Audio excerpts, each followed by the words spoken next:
Welcome back. We are Black and Curious. I'm Kandron. What's up? What's up? It is your girl Dehjai, and today we have a guest. So actually, we're going to be talking about finally, right? We're talking about creativity as it relates to pivoting as an entrepreneur, and I have one of my dope friends who's also a Virgo coming to represent with us today to talk about her journey as an entrepreneur and what it's been like creatively transitioning from one role to the next. So let's bring in Miss Sherrye. Hello. Hey, Sherrye. Hey, Hey, sorry for the delay. Yes, girls was having technical difficulties. You know, the cousins sometimes is not always on time. Thank you for joining us. Thank you for having me. But yes, so Sherrye is a professional makeup artist. She's also a recording artist and a barber. So give us a rundown of your wonderful history throughout all the different hats you've worn. Oh, wow. So my name is Sherrye Player-Tucker. I go by Chevy as well. So if that's easier to remember, feel free. A makeup artist since 2003. I was hired with MAC Cosmetics back then.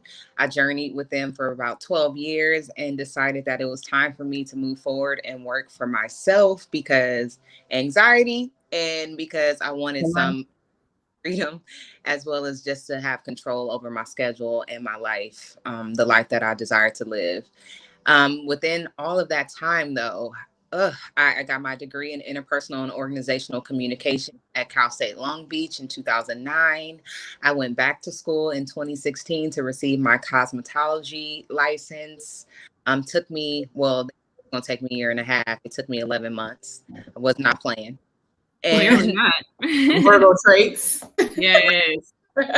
But during that journey, I fell in love with barbering as well. So I decided to walk into that field for a moment, cut hair for about a year, but still stuck with makeup as my primary thing. And in the midst of all of that, the past couple of years, I've been allowing the space to explore what spirituality means to me now. And I find that I've stepped into the space of spiritual advising, or I guess spiritual guidance, through the use of tarot and oracle cards. Actually, y'all, that's kind of how me and Sherrye met. A little backstory. We were on a spiritual community and we kind of met through there. And then some years later, we ended up becoming like pretty good friends and we talk all the time. Sherrye is actually on the West Coast. So we've not physically met in person, but I feel like if I saw her in person, I would like wrap my arms around her because I love her that much. But the thing that really made me want to speak to Sherrye and have this conversation with Ken is that Sherrye is definitely spiritually inclined, as she made mention to, but she has worn so many hats and all of them have variously been creative.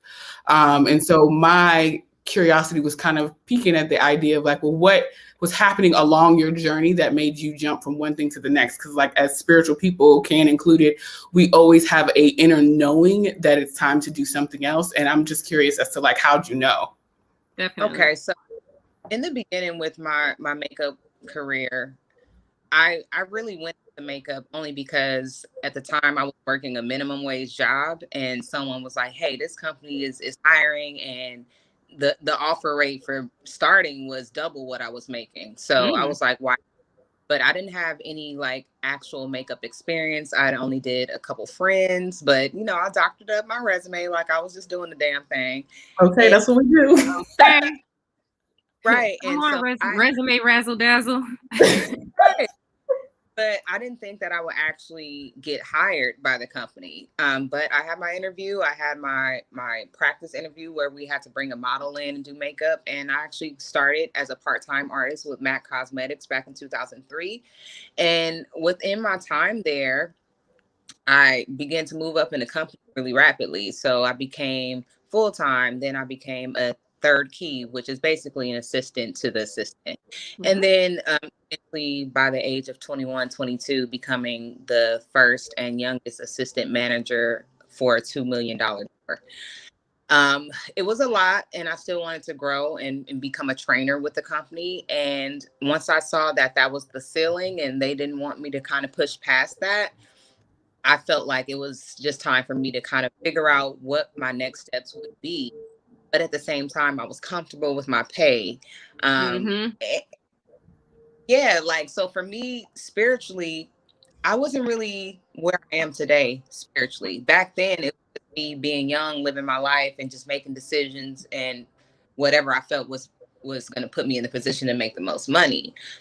But I started to get those warning signs when I started to have anxiety when I would pull up to work in the parking lot, or, get into work 5 minutes before, my shift, and kind of just rushing in because I was dreading, not the Talk client, about it. right?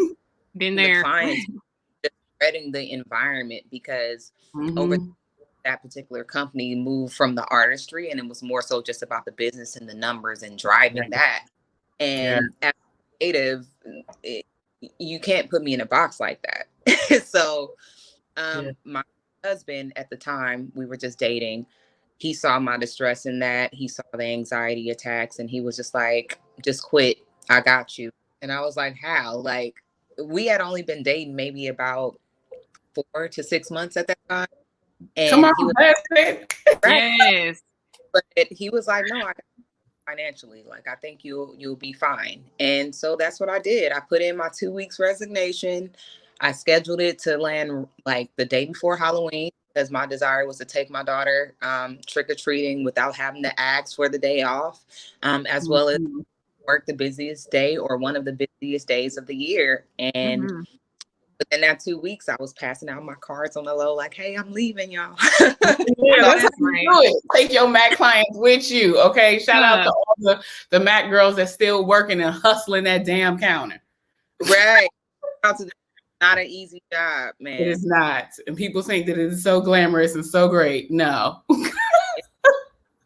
2015, I've been working for myself, and I must be doing something right because I'm still here. I know that's right. Yes. So like, go ahead, Ken. Go ahead, Dehjai. I've been asking a whole lot. Please do. I know Sherrye already, so I'm just asking questions. Oh no, it's fine. No, I'm just saying. So okay, you had the support of your partner at the time, and Yes. But so those first few weeks, where you weren't getting the income, did you get scared? Like, how did you feel like the first week the paycheck didn't come in? Well, I was very scared, very nervous, and I didn't have any type of systems in place either. So when clients picked me up, it was just like they would text me or call me like, hey, are you available this day? And then it was kind of like, well, let me see, because I have my daughter, and am I going to be traveling to them? I don't want people in my house. So I didn't. So like, they came. It was very difficult. And then I also was kind of like, well, what do I charge? You know what I mean? Because the Mac counter, it was only $50, and you can get a full makeup. You buy 3 items if you want at a counter door. Like, girl, bye. Who want to be slaving over you, trying to make you look like one of the girls off of P Valley? Not P Valley. But I'm saying, like, because literally, Sherrye knows. So y'all who don't know, who are following us on Black and Curious, I'm also a vet from Mac. But like, dead ass, I'm colorful with the language. Them girls would come in there asking to look like a whole different face. And like with them, once they changed the how we did makeup, you would be with them for an hour for them to buy 3 items. Wow. Right. Or the girls that would come on Friday night to get their goddamn brows and lashes done. Like, or because they didn't want to pay for a full makeup. Yeah. Wow. I'm telling you, I mean, and to stand, because like you working on or slate flooring, and so you standing there, especially as like an assistant or a third key, you're there a good 9 hours. Like, get out of here. Granted, one of those hours you were sitting down eating, but like, child, your dogs would be barking by the time you got home. Yeah, seriously, on a slate floor, holy Jesus. Yeah. Oh yeah, concrete, real. But yeah, those weeks to the like first couple of months, it was just kind of nerve wracking. Like, how do I book? And then the texting back and forth and discussing rates. But once I was able to see, like, okay, I actually can get paid outside of my job, that kind of like, brought a little bit of the anxiousness down. Mm-hmm. But I saw that I was starting to get a steady stream of people, then that's when I started to be like, okay, I need to streamline this. Like, I no longer want to service anyone at my house. I need to travel to people, so I need to up the price. I was entertaining even like having a space to work out of then, but I didn't want to have a lot of overhead. So Mm-hmm. I decided to do what I could at the moment. It wasn't until like the last I'll say 2 years that I have an actual system in place and a website for booking and all of that. And in August, me and my business partner just secured a space. So I actually have the Cheverly Hills Beauty Studio and Braid Bar with my Yes. Freya in the city of Long Beach. So that's been good. So now I have a dedicated space to, entertain my clientele, and business has been good. And the website answers all your questions. It has my terms and agreements. It has the rates there. So now it's like I don't have to go back and forth with you about what I Yeah. charge and all that. So that has been one Yeah. of the things that the pandemic offered me, because having that time to slow down and stop and not work, that's when I was able to my website and put that system in place. Yeah. Definitely. That's I'm amazing. sure that's one of the reasons why I was like, no, I don't want to freelance anymore. I'm good. Because that haggling and people trying to talk you down and, well, what if I don't get lashes? And what if, child, I'm not doing this with you. Either you want to Yeah. make by me or you don't. Whether you get the lashes or the whatever, I don't care. It's still the same price. like, Mhm. like what? Yeah. What are you talking about? So So when you did the pivot out of you talked about doing a few other things like from the makeup exclusively, like how was your next pivot? Like what did you do next? All right. So the way the pivot went, I was just doing straight up makeup. Mm-hmm. And then felt like, well, actually I can go into this. This would be interesting. I want to say in 2016, I can't remember, but I ended up having a really bad anxiety attack and I was in the hospital. Oh, And wow. I remember telling my husband, like, I'm kind of over makeup. I need to do something new. I need to recalibrate, but I don't know which route to go. And he was like, well, what are you interested in now? And at the time I was like, I'm thinking about barbering. And so he was just like, just try it out, see if it works for you. And it was another one of them situations where it was kind of like, I got you. So I took a year off to go back to school, get my cosmetology license, and ended up falling into barbering. I found a shop to be in about 3 months after graduating cosmetology school. And at this shop, they had a back area that was just empty. And so I talked to the boss and was like, hey, do you mind if I make that like a beauty area so I can have my makeup clients here and then I'll cut hair in the front? And he was like, sure. Mm. So I did for about a year. And then I will never forget the date because it was a Friday the 13th. So March, Friday the 13th, we watching the news in the shop and they're like, shut down your businesses. COVID is running rampant. Wow. And my boss was like, everybody, we got to go home. And so Wow. to transition from school, find a spot, get my flow. I'm starting to gain barber clients. I have my makeup clients come into this beautiful space, and to have all of that stop, I was kind of like, well, what do I do from here? Because I don't feel comfortable working with anyone, especially with this virus and Mm-hmm. information about this virus at the time. So what I ended up doing was for real not working for the next 7 months. I figured out how I want to go about my brand. I handled more things on the back end regarding my brand. So Mm-hmm. during the time that break in that pandemic, I got my website up. I got my system in place for booking. I got my name for my business trademarked. Um, and I I actually, didn't know that. yeah, so I got my brand name, Sherrye Hills, trademarked.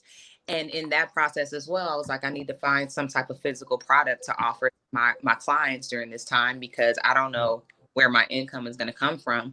So I just started digging, and I ended up creating an eyeshadow palette and a line of mink and false lashes and offering Wow. that on my that time. So the pandemic actually helped me out a lot because it helped me as a creative to slow down and focus on the back end of the not so fun stuff when it comes to business. Yeah. But yeah, I had to pivot more than once, and it was very uncomfortable. And even transitioning back into the shop was a struggle because, my boss at the time wanted to go back to full space rent. And I was like, well, I've lost my clients again. I got to kind of build that back. And that's when I was like, no worries. I'm a leave and I'll just figure it out. I didn't have no plan. I left. We're in good terms. We're still good to this day. But I just remember going on Instagram saying, like, I need to get a beauty space and I need to share it with a partner. And I was like, maybe somebody that braids. And literally like a couple of weeks later, I talked with my friend. She braids. She was like, I'm looking for a space.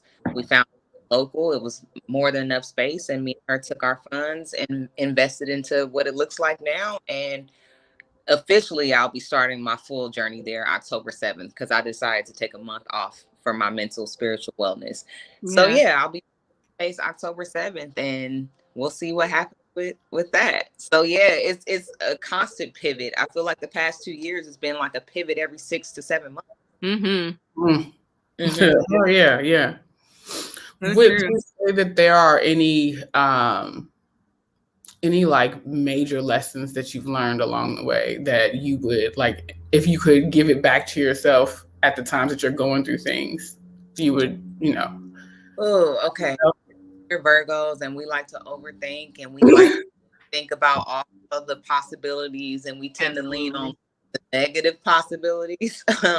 I would say that the big lesson I learned is just to take a step forward and all the other steps will be revealed along the way. Like, you're not going to know everything. Yeah. And that's really hard for me because as a Virgo, I don't like surprises. At all. Right. So even learning that, like learning how to trust myself and learning like, okay, if I spend this money, it's going to come back. Like, let me not worry. I want to pour as much positivity into the steps that I'm taking versus me doing things out of fear. Yeah. And it's funny that you said that because I picked that up on your, like, as you were talking, that it seemed like the biggest lesson or pattern is that you just like jumped at a certain point. Like, you just take a step at each point, at each pivot point. It was just like, you just got to take a step, and like you already had your clients, lined up from your makeup days, and you had started kind of planting that seed a little bit before you left MAC, and then you just took the step and it was there, so that's what it seemed like to me. And I think that's great advice, especially for the people like me and you who overthink everything. Me too, shit. And I will do like the biggest, most scariest jump was leaving MAC and then being fully independent. But I think you make a big jump like that and you see like, oh, I survived, then it makes it easier for you to make those jumps later on if you need to. It doesn't mean that it won't be scary, but I feel like I'm more so like, let me just go ahead and do it. Like, I'll be fine. That's how I feel about moving. Like, I feel like that about moving, but I wish I was better with that about my career because I think I stay a little longer than I should. Sorry, Dehjai, what were you going to say? No, I mean, the stay a little longer than I should piece, I'm definitely one of those people to do that too, but I wish that I had more of for lack of better ways to say it, more of the gumption that you all have in a sense of you just go. Like, I am so stuck in like if you picture children doing double dutch, it's my favorite analogy, but like where the person is constantly, going back and forth, like that is where I get like meandered in and I can't move forward. And then if I turn around and look back, I can't go backwards. So it's like, well, what the fuck do I do? I just end up doing the double dutch with myself back and forth, but never fully jumping in. There's only a couple of times in my life where I could say I actually did that. What I find now though is that I kind of assess where I am versus where I want to be. And so for me, I'm always like, if I'm feeling anxious and nervous and uncomfortable where I am, those are some of the same things I'm gonna feel on the other side that I'm scared of. So if I'm feeling it now and I'm gonna feel it later, then I might as well jump. Mm. Because like, this is me getting into this new space. Maybe it is going to change how I feel. Maybe it is going to increase my joy, my happiness, my peace. I won't know if I do. I just know that I don't want to feel this over here anymore. Yeah. Yeah. Yeah. I totally get that. I also kind of feel like too, like that jumping is like that having faith in God and knowing that everything is going to be all right. Yeah. And ironically enough, we had a conversation similar to that where you were like, Sherrye was channeling. This is who I was telling you about, Kandron, a couple of days ago that had me in tears at work. Oh, okay. Well, because Dehjai had me in tears like a couple weeks before that, so okay. It was owed her, as far as I'm concerned. But listen here. But like to that end, it's just kind of like everybody has to have that person in their lives that is capable of saying something at the right time in the right space, right? Yeah. And so while it wasn't ideal for me, it was what needed to be said. Like I needed to hear that, that everything was going to be all right. And I think that easily stated, like that's the God in you, Sherrye, in the sense of like, I'm gonna just go and I'm gonna figure it out along the way.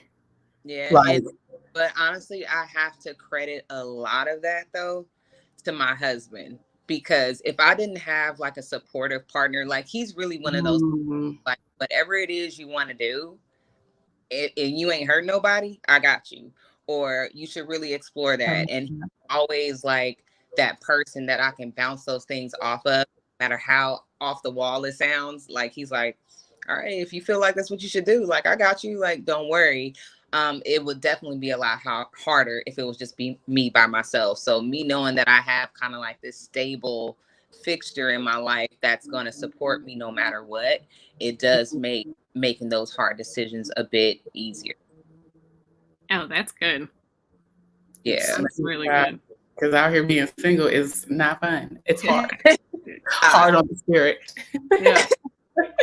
So in those times where you, oh, go ahead. I'm sorry. Go ahead.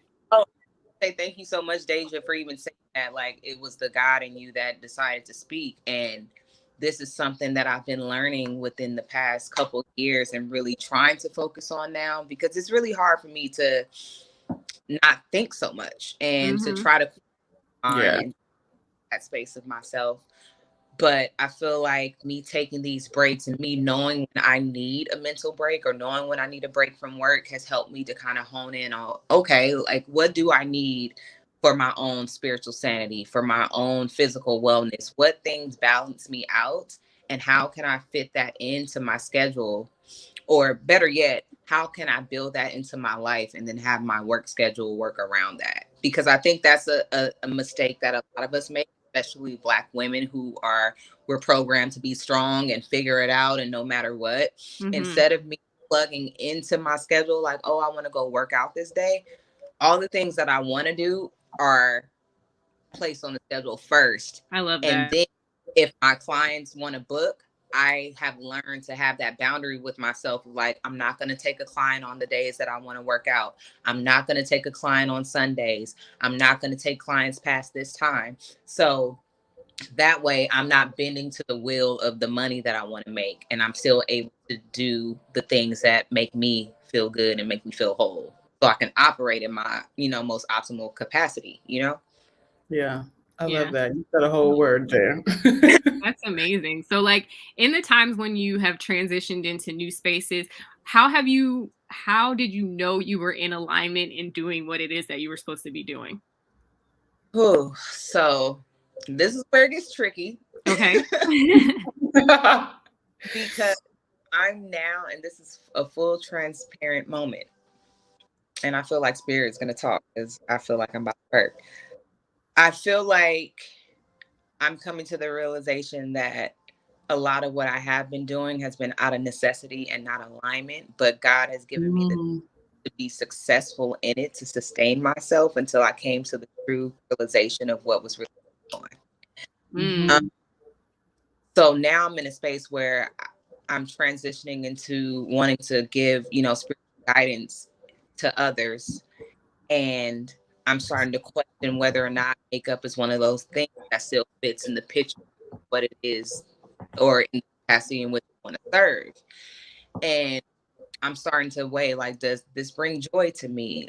Does this feel good? And if being honest, I love doing makeup. I love having those great interactions with clients, but it doesn't bring me the same level of joy I get when I do some cards for a client or a person and they get clarity for their situation.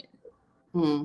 Yeah. So now this kind of limbo where how do I fully jump into this new space, or do I slowly transition? So I'm slowly transitioning into that. And I gave a boundary to myself on how much I will offer that to people as far as the spiritual guidance, because it is energetically taxing at Mm-hmm. times.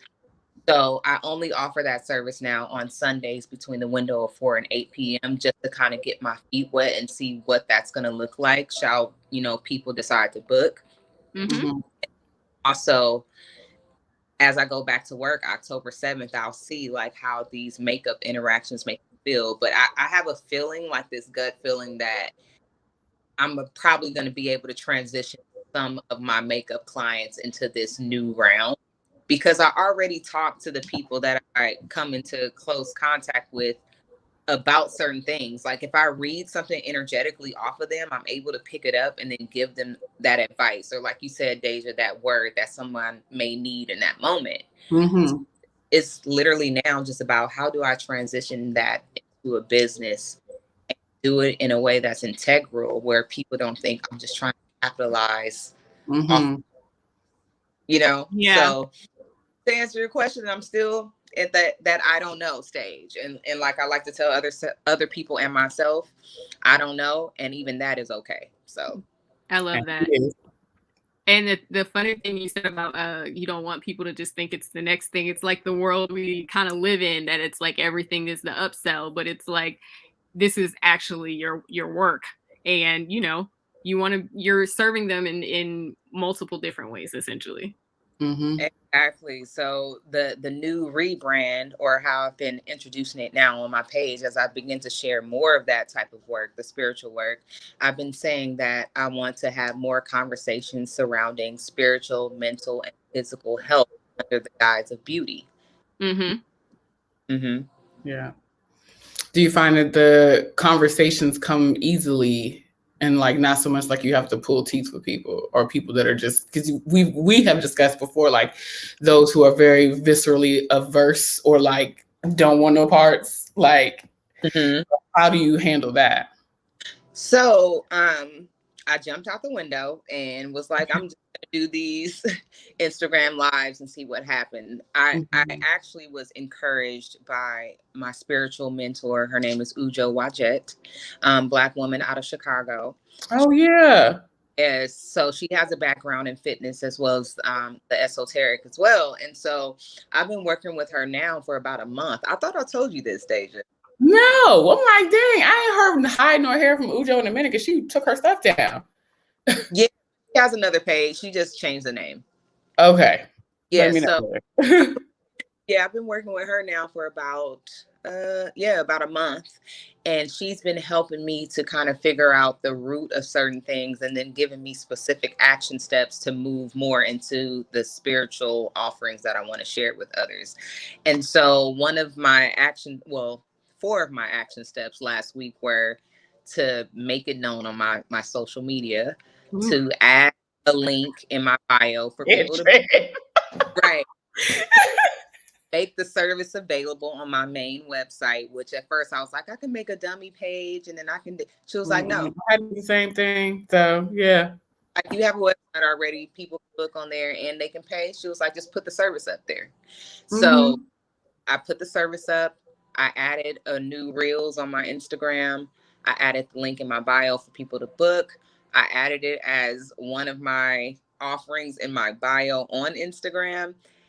And I was just like, yo, this is crazy. And she was like, but you have to figure out a way to make this make sense to people. And so what Hmm. came was, let me just go live on Instagram and tell people that, yes, the focus is still beauty, but more so beauty from the inside out, by tackling mental, spiritual, and physical wellness. And so because I didn't want to do it alone, I just reached out to a couple of friends, was like, hey, you got like 30 minutes to talk. Let's do a live tomorrow. Yeah. And the conversation came so easily. The first one was with my friend. His name is Daryl Blaylock. He's from Mississippi, but he's out here in LA now. He's an actor. He writes, and he actually transitioned from being a preacher to being spiritual. And yeah, that conversation was dope. We had the best conversation. It flowed easily. The questions flowed easily. And what basically put the battery in my back afterwards was when people were DMing me and saying like, yo, like I needed to hear that, or I've been feeling like this. And that gave me so much clarity. So those have been like the latest confirmations from God, energy, universe, spirit, whatever anyone out there likes to define it as. And because it felt so good and I got over being scared doing the first time, I was like, I should do another one. And so I did a second live. I brought in my homegirl Regina, and that time was the first time I decided to pull some cards to kind of guide the conversation. I was like, whatever cards come out, that's what the conversation will be about. And all the cards ended up being about intuition. And so we had a whole conversation around what does intuition look like, feel like, how can you recognize it and move forward? How do you know when your intuition is battling with your mind, and you know how to reconcile those things? And so is that available on your page? Did you save it as an IG live? That's what I need to know, so I can go on over there and find out what you had to say about that topic.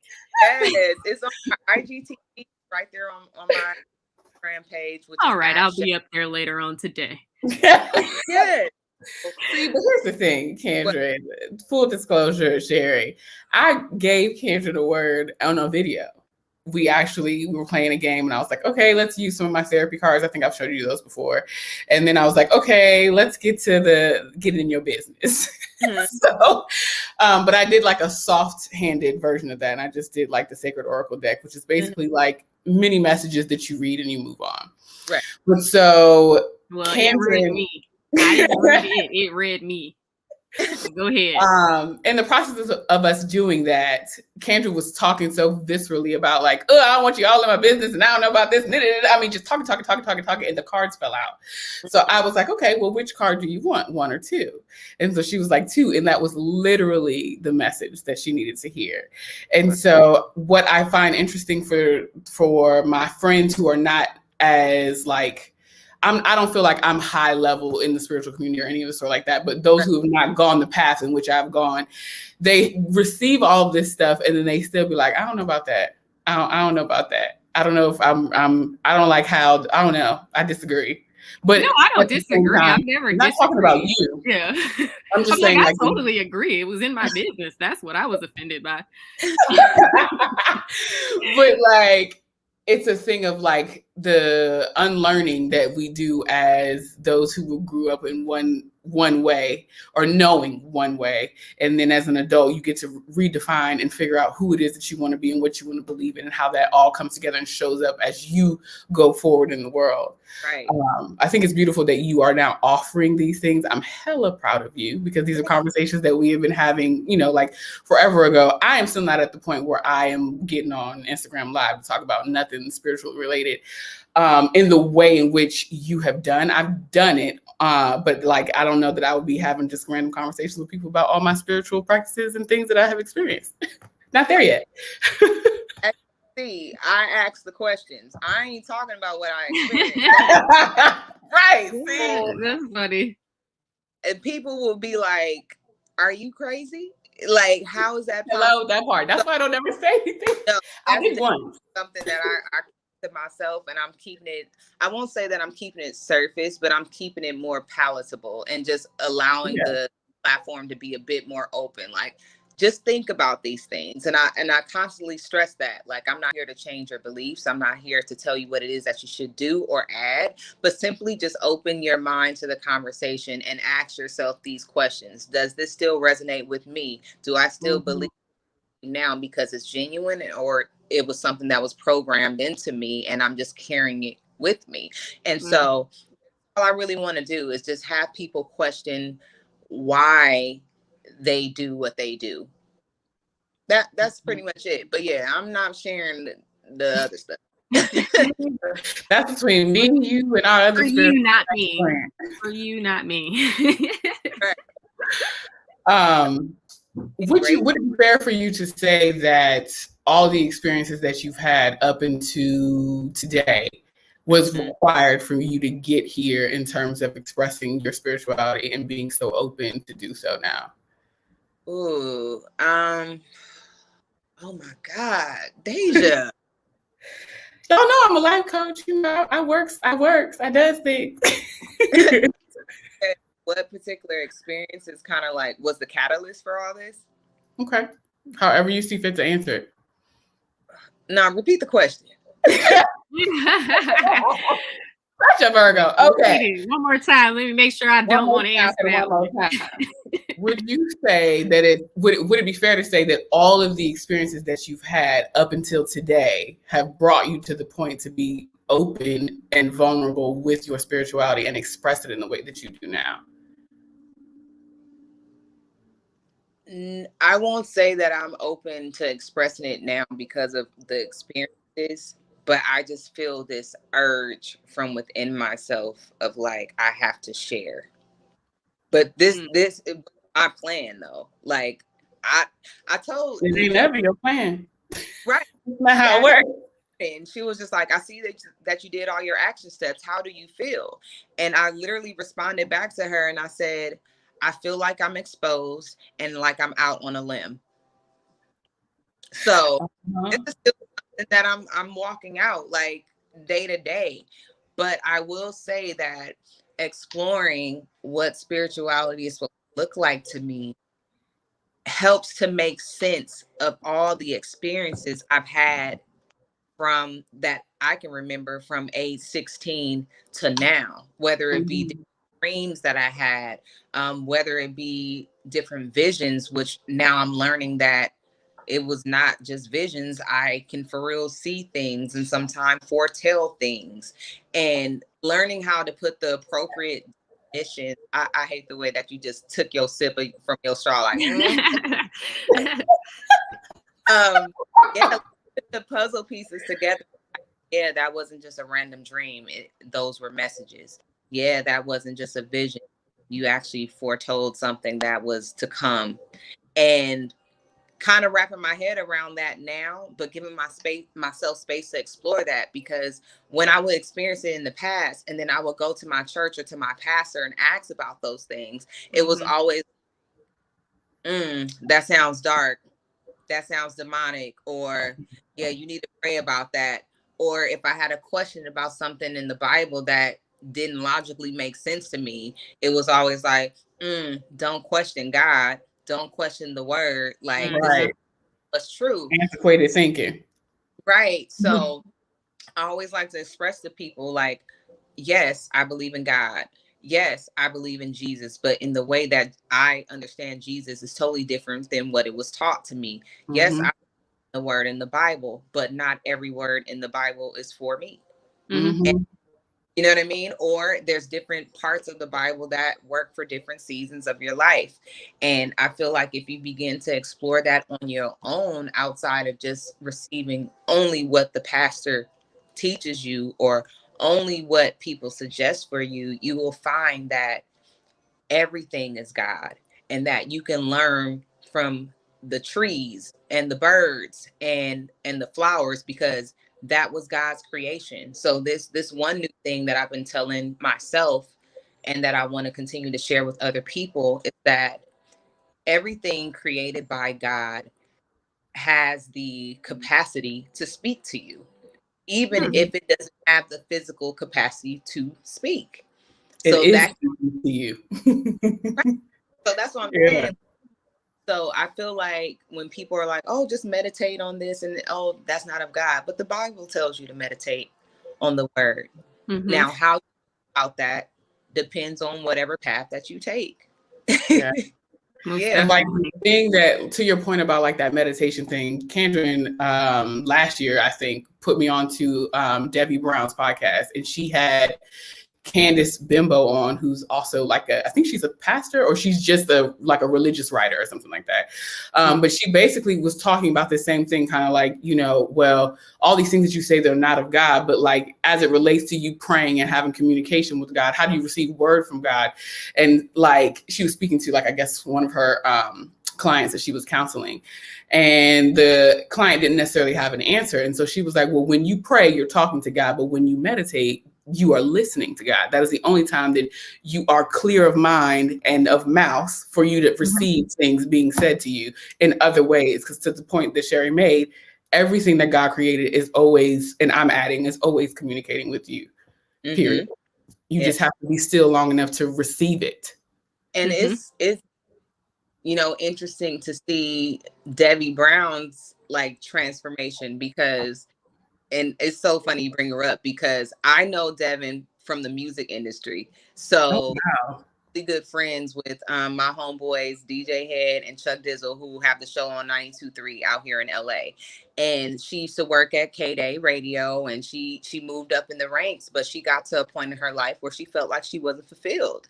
And so to see her go from music to, I don't know what I want to do with my life, to finding the love of her life, and then moving out of state, which was something that she used to have a lot of anxiety about because she didn't want to leave LA. And now she's one of the freaking instructors for the Chopra Institute. Damn, I didn't know that. I'm just getting into her, so I didn't really know, but yeah. None of that would have happened if she didn't allow life to guide her. And that's what I just want people to see. Like, instead of saying like, no, I was told this, so I'm not going to even think about it or look into it. My thing is, just give yourself the space to look into it. I'm not saying study it. I'm not saying adopt it, but look into it and figure out for yourself, this resonates with me or this doesn't resonate with me. And if it does, take it with you. And I really do feel like once you do that, that's what orders your steps. But you have to be open to receiving all the information and stop denying certain information just based off of the stigma that surrounds it. Figure it out. Yeah. And it's 111. That was the word. It's funny too. I was listening to I think Therapy for Black Girls, the podcast, and they were talking about people who have, different spiritual beliefs or deeper spiritual beliefs than what we were raised with.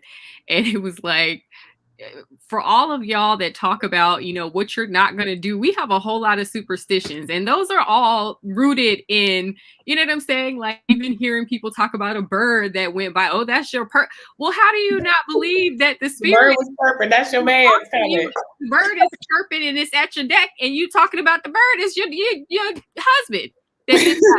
How can you not line, you know what I'm saying? Like, how can you not realize that it's all in alignment? Right. Like, even something simple as you lighting candles in your home. Girl. Lighting candles in your home. Damn. The candle, or are you lighting the candle because it sets a certain mood? Pay attention to that. What scents will bring calm into your space? And that's the reason why you buy these certain candles. Like, everything is related. And I feel like people just look at it like, oh, I do this because I like it. Or I do this because my granny used to do it. But there's rituals in all everything.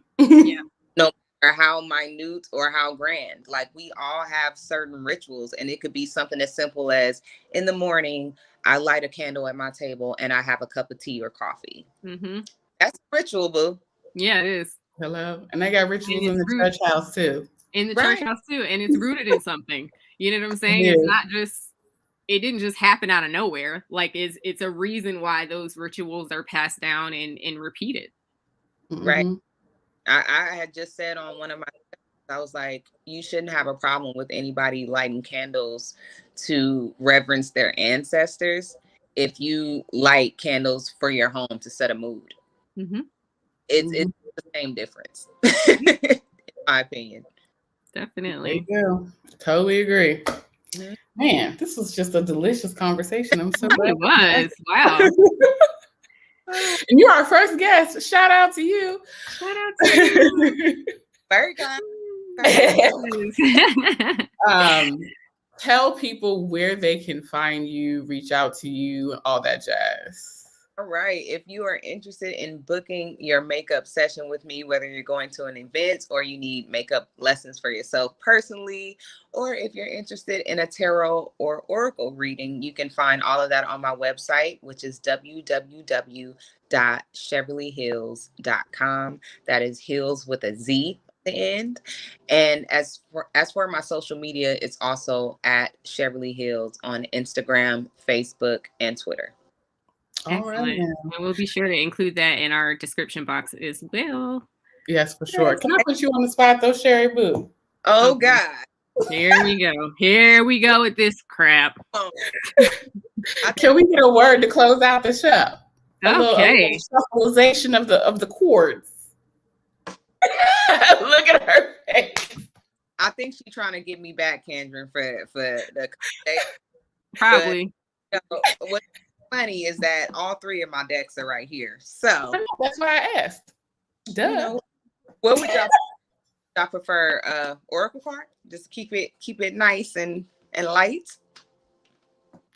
I'm all about the depths, but you can do whatever you like for the show. All right. So what am I doing? Am I doing this for you and for Kandron individually? Am I doing a general? Why don't you do it for Black and Curious? Like, okay, our adventure. Yeah, there you go. Let's keep it light. So we got to get too in the business. All right, dear God, benevolent ancestors, both known and unknown, I thank you so much for your guidance and your wisdom. I pray that you continue to cover, keep, and protect me as well as Dehjai and Kandron on this day. I pray that you give me whatever messages they need in this very moment in time regarding their podcast, Black and Curious. What pertinent message do they need at this moment?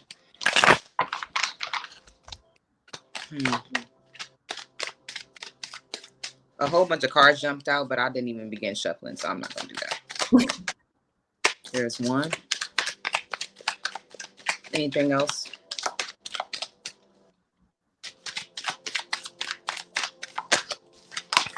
Two. And let's get one more. All right. So the first card that came out was the Eight of Pentacles in the reverse. The second card that came out was the Eight of Cups. And the third that came out was the Queen of Pentacles. Oh. Oh boy. Y'all want the truth? Yes, very much. I feel like the Eight of Pentacles is speaking to whatever it is that you guys are working in currently, like as far as like just regular 9-to-5 job.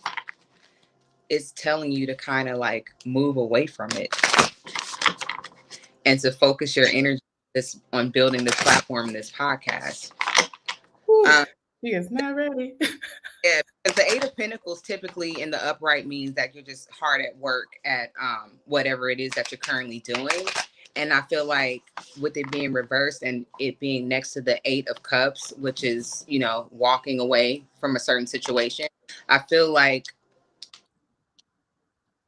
either one of you or both of you may be called to move away from what it is that you're currently doing and move forward to what it is that you desire to do. Because that's definitely me. I tell you that. So the Queen of looking at that pentacle on the card and like she's adoring it. So yeah, I feel like that's the vibe regarding the podcast or possibly next steps for either both of you or either one of you individually, just to move forward with what it is that you desire so you can fully concentrate on that and nurture that and not be distracted by work. The angel card that came out was Pillar of Light. Your vibration is rising. You are the oracle. The next one. Oh, Jesus. Heaven on earth. It's happening. Do you have another one? Wow, this is the energy that I felt when we was talking about doing this, and I was like, I don't know how to explain it, but it feels right. We need to do this. We have one more for them, and then I'm gonna just pull a surrender card. Ooh, which is hard for me to do. We can have that conversation another day if you want to come back, Sherrye. So you got awakening, energetic upgrades, a new way of being, integration. Inner temple, devotion, tune into the portal of your heart, which gives me that Queen of Pentacles vibes, like, kind of, hone the new thing. Sisterhood of the Rose, beauty and devotion, priestess, mystic, teacher. I love it. Oh my God. And this is why I love these cards, because I can't make this up. It says, align your life. What is not aligned or needs to change? Wow. All right, we'll get all into business without getting into business. Okay. Right. Right. This will be the last card, which is just a surrender card, and this gives you advice. You can apply this to the podcast, to yourself individually. It doesn't matter. All right, God. Don't be nervous moving forward. I feel it all in my heart.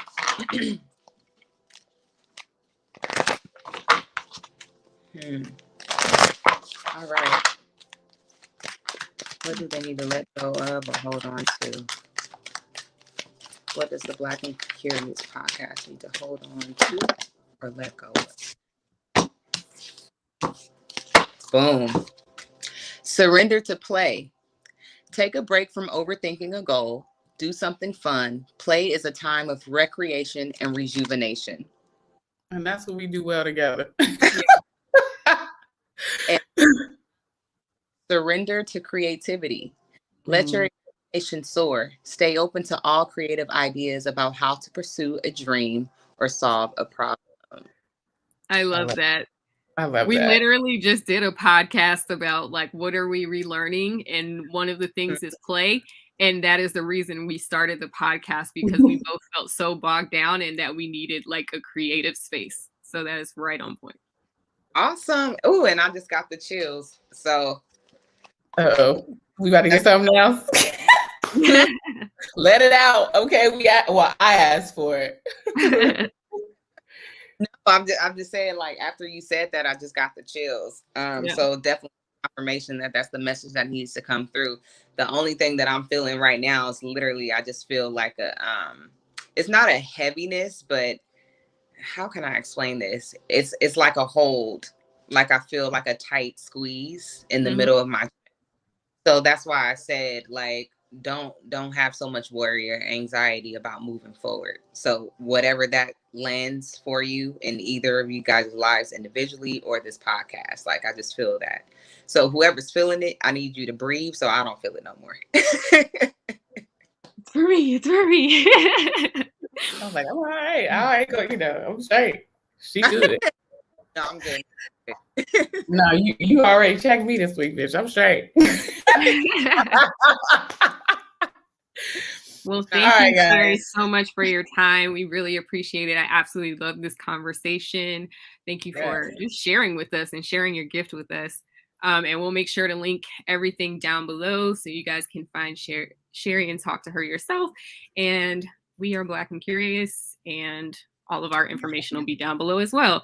Like, comment, subscribe. Let us know what you think down in the comments. If this conversation resonated with you, any pivot points that you're working on, we'd love to hear more about it. Yes. Thank you guys for having me. This was really fun. Yes. On the spot, because I was not ready for that. But listen, I felt that in my spirit. Like, that's what she needs to do today. So, All right, y'all. Talk to you later. Peace out. Bye.